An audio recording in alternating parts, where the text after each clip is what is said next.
साथियों नमस्कार। किताबी दुनिया की किसान और किसानी श्रृंखला में आप सभी का स्वागत है। आज की कड़ी में हम बात करेंगे बारदोली किसान आंदोलन की। हालांकि इस आंदोलन से पहले गांधी जी के नेतृत्व में चंपारण और खेड़ा का आंदोलन लड़ा जा चुका था। अवध का किसान विद्रोह भी हो चुका था। मलाबार के किसान भी आंदोलन का बिगुल बजा चुके थे। मौजूदा समय में जब देश के किसान लगभग 125 दिनों से दिल्ली की सीमा पर आंदोलन का बिगुल बजाए हुए हैं, केंद्र सरकार द्वारा लाए गए 3 नए कृषि कानूनों की वापसी को लेकर अपनी आवाज़ मुखर किए हुए हैं, वैसे समय में इतिहास में हुए किसान आंदोलनों से परिचित होना, उनके बारे में जानना और समझना जरूरी हो जाता है। जरूरी इसलिए हो जाता है कि उस समय किसानों की क्या समस्याएं थीं, पराधीन भारत में वे किन परिस्थितियों का सामना कर रहे थे और आज आज़ादी के करीब 70 साल बाद किसान किन परिस्थितियों का सामना कर रहे हैं, वो किससे लड़ रहे हैं। बारदोली आंदोलन वैसे तो फरवरी 1928 में शुरू हुआ था, लेकिन इसकी सुगबुगाहट 1921 से ही शुरू हो गई थी। बारदोली के किसानों की क्या समस्याएं थीं, उस आंदोलन का नेतृत्व किस महान स्वतंत्रता सेनानी ने किया, उस आंदोलन के पीछे कौन लोग थे, इन सारे पहलुओं पर आज के इस वीडियो में हम बात करेंगे। तो पेश है बारदोली किसान आंदोलन। गांधी जी 1921 में असहयोग आंदोलन के समय बारदोली तालुके को समग्र आंदोलन का केंद्र बनाना चाहते थे। इसके लिए बारदोली की जनता तैयार भी थी, लेकिन चौरी चौरा कांड ने उन्हें अपना फैसला स्थगित करने के लिए विवश कर दिया। परंतु वो उस इलाके को भूले नहीं। लुई फिशर लिखते हैं कि उन्होंने 6 वर्ष प्रतीक्षा की और 12 फरवरी 1928 को उसी स्थान बारदोली में सत्याग्रह का शंख बजाया। हालांकि इसके 20 जनवरी 1926 में उस समय पड़ गए थे जब पता चला कि लगान पुनरीक्षण अधिकारी ने लगान में 30% की बढ़ोतरी कर दी है। इसका कांग्रेस के नेताओं ने विरोध किया। साथ ही मामले की जांच के लिए बारदोली समिति का गठन किया। समिति ने करीब 5 महीने बाद रिपोर्ट पेश करते हुए लगान बढ़ोतरी को अनुचित बताया। भीम भाई नाइक और शिवदासानी के नेतृत्व में किसानों का एक प्रतिनिधि मंडल बंबई सरकार के राजस्व विभाग के प्रमुख अधिकारी से मिला। विधान परिषद में भी मामला उठा। दबाव बढ़ता देखकर जुलाई 1927 में सरकार ने 30% लगान बढ़ोतरी को घटाकर लगभग 22% कर दिया। यह रियायत काफ़ी कम थी। इससे किसान संतुष्ट नहीं थे। नरमपंथी नेताओं ने किसानों से बढ़ा हुआ लगान न देने की जगह पहले जितना ही लगान देने की बात कही। कांग्रेस के लोगों का कहना था कि सरकार पर दबाव बनाने के लिए किसानों को लगान देना बंद कर देना चाहिए। 2 तरह की सलाह के बीच किसानों ने नरमपंथी नेताओं की बात मानी, लेकिन आंदोलन का नेतृत्व करने की बात सामने आई तो वो कन्नी काटने लगे। मजबूरन किसान एक बार फिर कांग्रेस नेताओं के पाले में आए। तालुके के कांग्रेस नेताओं ने वल्लभ भाई पटेल से संपर्क किया। आंदोलन का नेतृत्व करने का उनसे अनुरोध किया। कुछ समय बाद स्थानीय लोग फिर उनके पास गए। दूसरी बार भी पटेल ने स्पष्ट उत्तर नहीं दिया।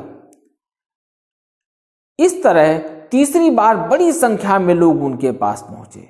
उनसे कहा कि आप इस बारे में हमें रास्ता दिखाइए। आप जो कहेंगे वो सब करने को हम तैयार हैं।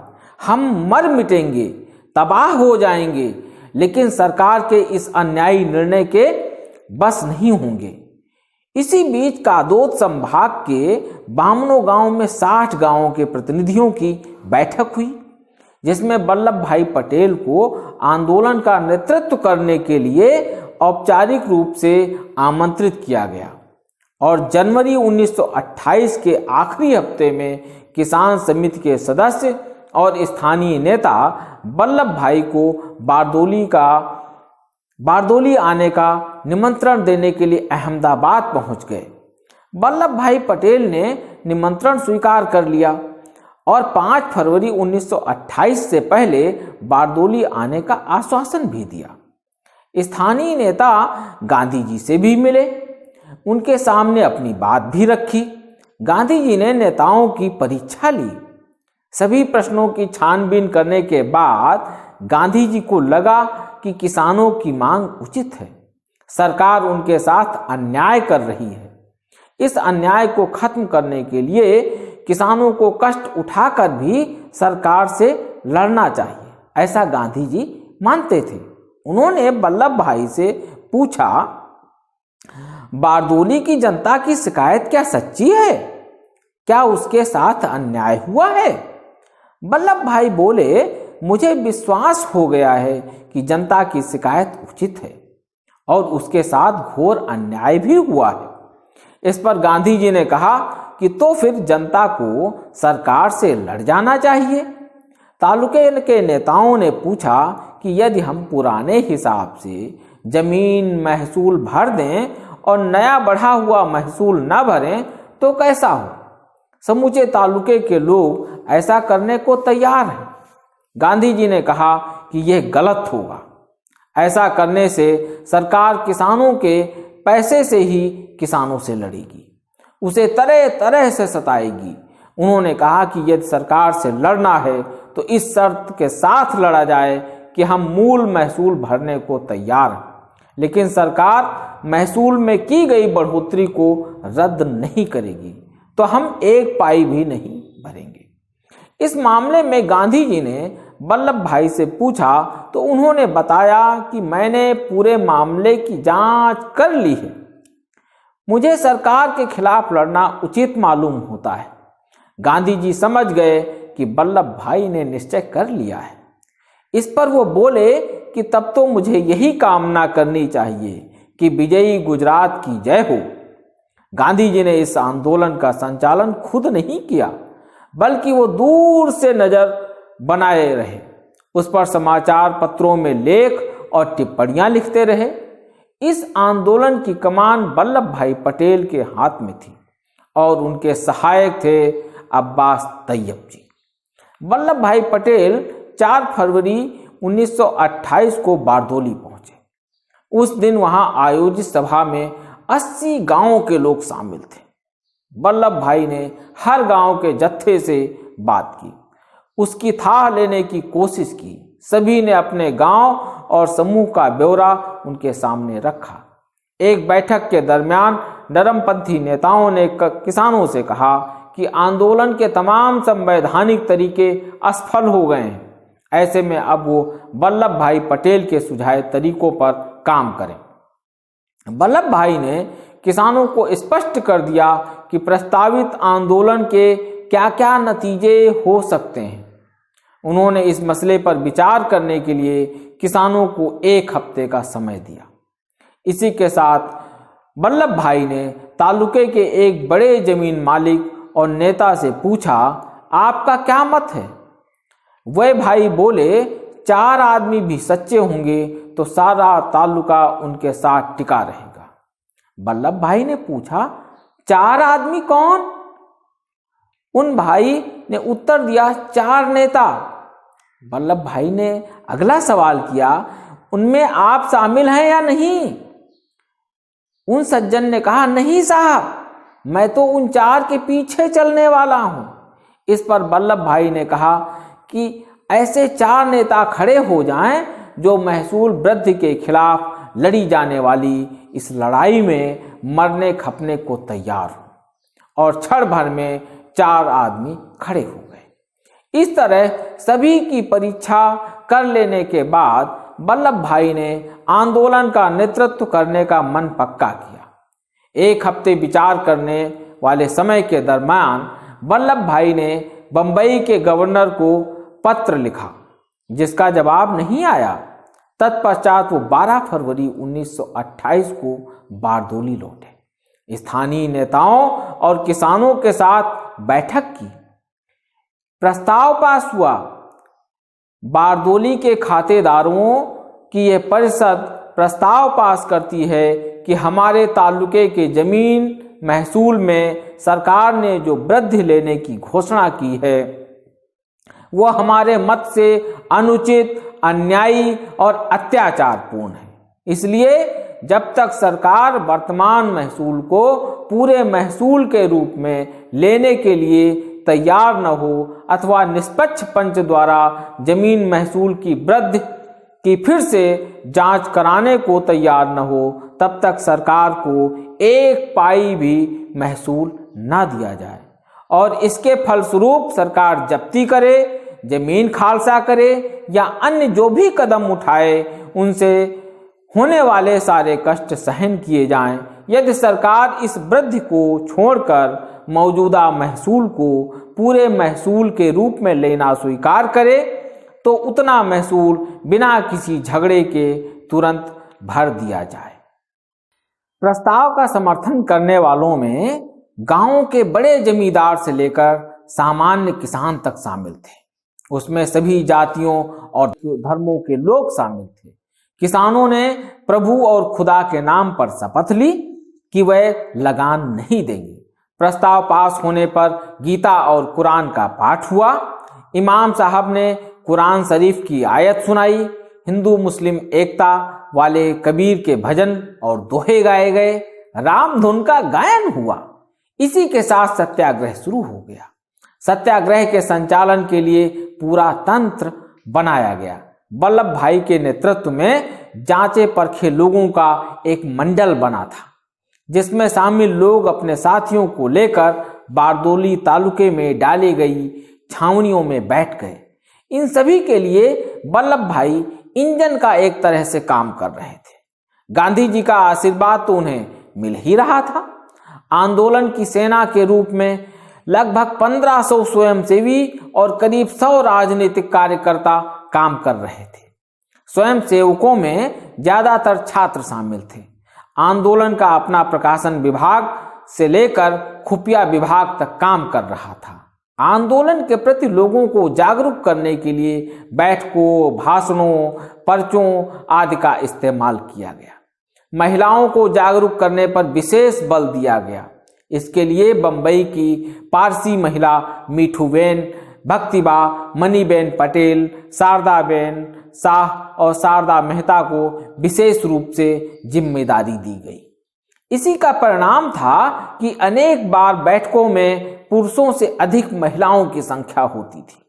आंदोलन का नेतृत्व करने वाले वल्लभ भाई का लक्ष्य स्पष्ट था। वो जनता को और अधिक कठिन लड़ाई लड़ने के लिए तैयार कर रहे थे। इसकी गवाही बालोर के व्यापारियों को अभिनंदन देने के लिए जुटी विशाल सभा को संबोधित करते हुए वल्लभ भाई ने दी थी। वल्लभ भाई ने कहा, इस लड़ाई में मैं केवल आप लोगों के थोड़े से पैसे बचाने के लिए नहीं कूदा हूं।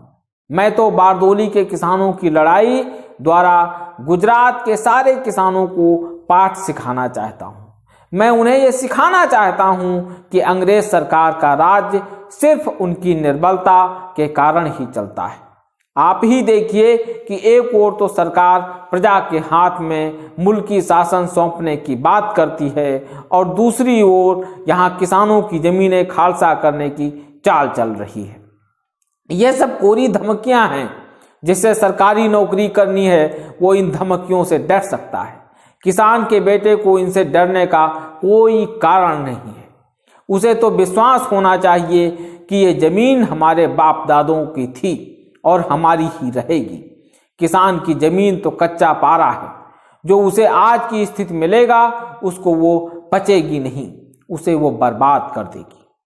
वल्लभ भाई पटेल ने बारदोली की जनता को सत्याग्रह का पाठ पढ़ाया। इस सत्याग्रही आंदोलन की प्रगति देखकर गांधी जी भी खुश हुए। वो समाचार पत्रों के जरिए जनता को नैतिकता का पाठ पढ़ा रहे थे। अहिंसात्मक आंदोलन और सत्याग्रह के तौर तरीकों की शिक्षा देते थे। उनका कहना था कि विरोधियों को परेशान नहीं करना चाहिए, उनका व्यक्तिगत बहिष्कार नहीं करना चाहिए। व्यक्तिगत दुख में उनकी मदद करनी चाहिए। सत्याग्रही आंदोलन की रीति नीति के बारे में ऐसी अनेक सूचनाएं वो देते रहते थे।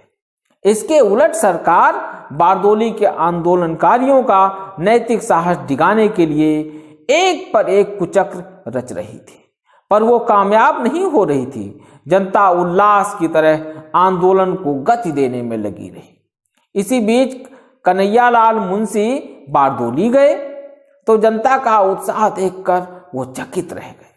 उनके हृदय पर इसका गहरा असर पड़ा। उन्होंने विधानसभा के सदस्य पद से त्यागपत्र देते हुए गवर्नर को पत्र लिख दिया, जिसका एक हिस्सा यहाँ आपके लिए पेश है। वो लिखते हैं, बारदोली तालुके में 80,000 पुरुष, स्त्रियां और बालक सुसंगठित विरोध दिखाने की भीष्म प्रतिज्ञा लेकर उसके पालन के लिए कृत निश्चय होकर खड़े। आपके जब्ती करने वाले अधिकारियों को वहां कोई नाई तक नहीं मिलता। हजामत बनवाने के लिए उन बेचारों को मीलों तक भटकना पड़ता है। आपके एक अधिकारी की मोटर कीचड़ में फंस गई थी। यदि वल्लभ भाई वहां न होते, जो आपके कहे अनुसार बारदोली के लोगों के आधार पर जीने वाला आंदोलनकारी या उपद्रवी आदमी है, तो उसकी मोटर उस कीचड़ में फंसी रहती। वल्लभ भाई एक गांव से दूसरे गांव जाते थे, तब मैंने देखा कि प्रत्येक गांव के पुरुष, स्त्रियां और बालक स्वेच्छा से उनका स्वागत करने के लिए दौड़ पड़ते थे। अनपढ़ स्त्रियां, जवान और बूढ़ी अपने फटे टूटे कपड़ों में उनके माथे पर कुमकुम और अक्षत लगाती थी और कड़ी मेहनत करने के बाद मिले हुए 1 या 2 रुपए अपने ताल्लुके के धर्म युद्ध के लिए उनके चरणों में श्रद्धा और भक्ति से अर्पण करती थी। ये सब देखकर मेरा मन यह स्वीकार किए बिना न रहा कि सरकारी रिपोर्ट में जो ये कहा गया है कि यह आंदोलन तो एक बनावटी आंदोलन है और लोगों पर उनकी इच्छा के विरुद्ध लाद दिया गया है, वो नरम से नरम शब्दों में कहूं तो बिल्कुल झूठ है। हिंदुस्तान की आम जनता ब्रिटिश सरकार के प्रति आक्रामक होती जा रही थी। बंबई प्रेसिडेंसी के अनेक हिस्सों में किसान लगान के पुनर्निर्धारण की मांग कर रहे थे, आंदोलन की धमकी दे रहे थे, जनसभाएं कर रहे थे, प्रदर्शन भी हो रहे थे। पंजाब से बारदोली के लिए पैदल जत्थों की रवानगी की बात हो रही थी। किसी भी समय वल्लभ भाई की गिरफ्तारी हो सकती है, इसकी आशंका थी।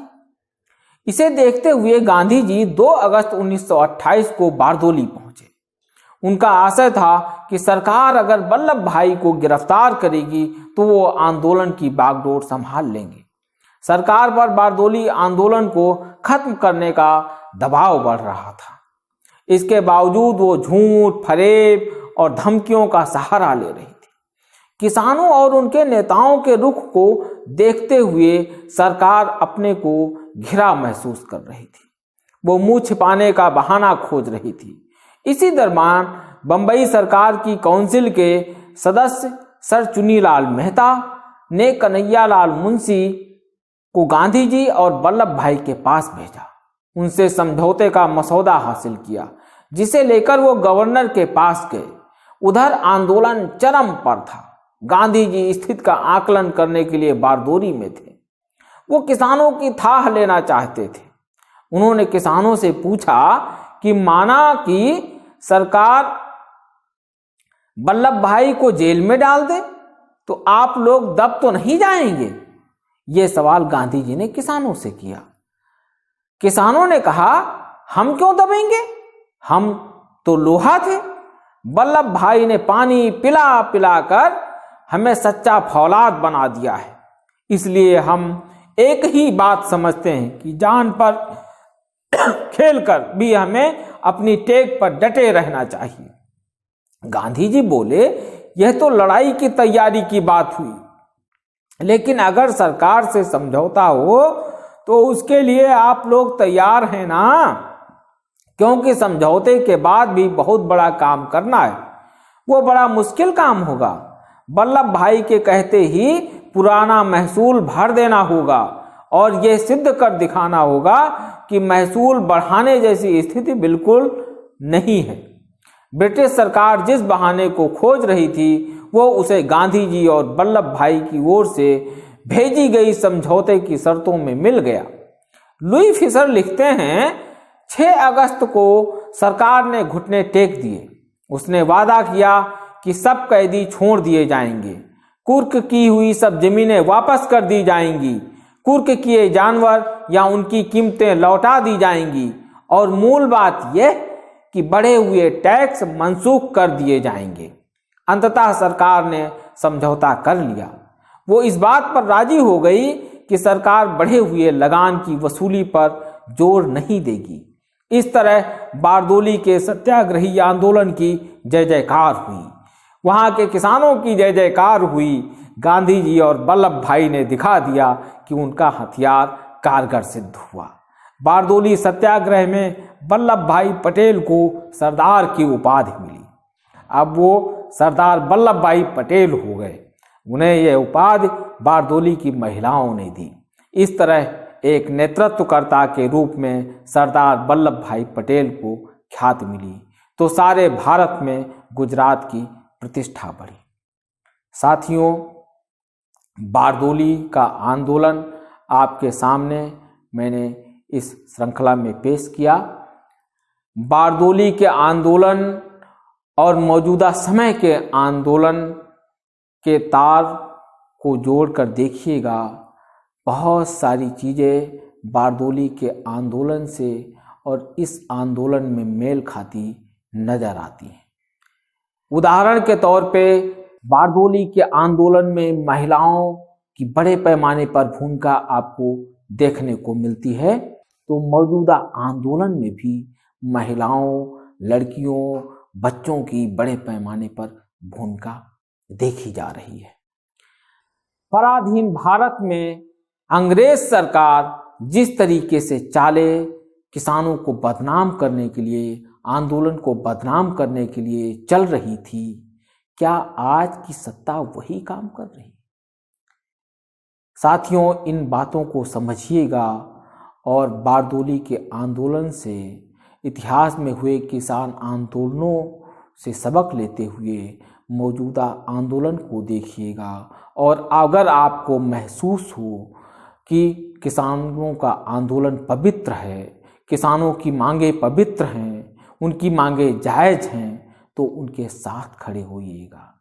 किताबी दुनिया का ये प्रयास अगर आपको सफल लगे, अच्छा लगे, किसानों के साथ जुड़ता हुआ लगे, तो किताबी दुनिया को सहयोग करिएगा, सपोर्ट करिएगा, उसे सब्सक्राइब करिएगा, कमेंट करिएगा, लाइक करिएगा। नमस्कार।